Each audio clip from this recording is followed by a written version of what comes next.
咦，呢條女傷金啊！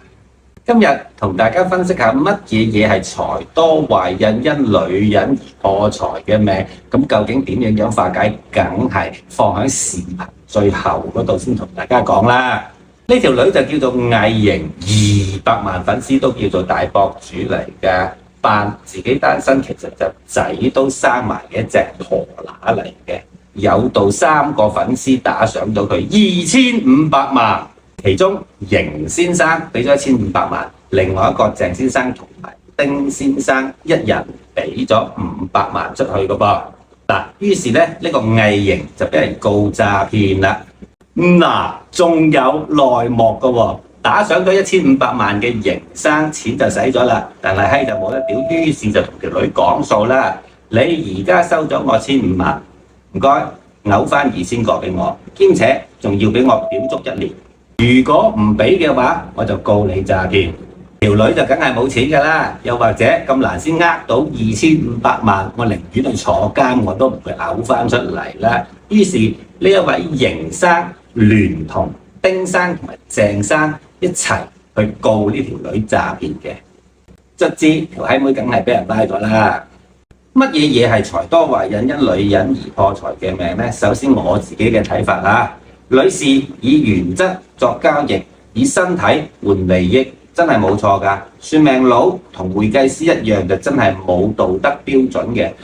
會計師想盡辦法令個老細合理避稅，而我哋呢啲玄學家就叫做出盡法寶維護客人嘅利益。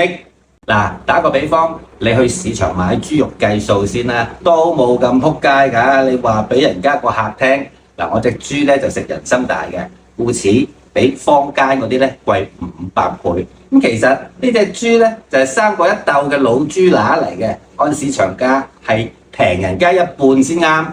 唉，咁都算啦。正所謂千金難買心頭好，咁冇理由我錢就俾咗你啦，你隻豬都唔見㗎，我唔燒咗你間鋪啊！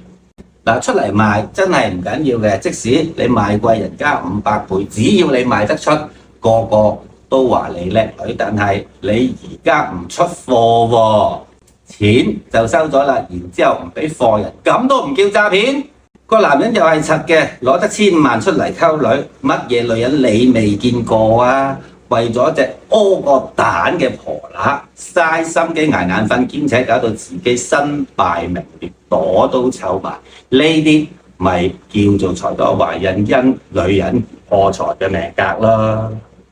萬一你係啲咁嘅格局點辦？冇得化解，只能夠認數，出邊可以繼續溝女。條絕對完全唔係問題。響條女身上使幾多錢，翻倍使翻響你老婆身上。例如同條女去泰國組炮兵團咁開心咧，咪同個老婆去歐洲咯。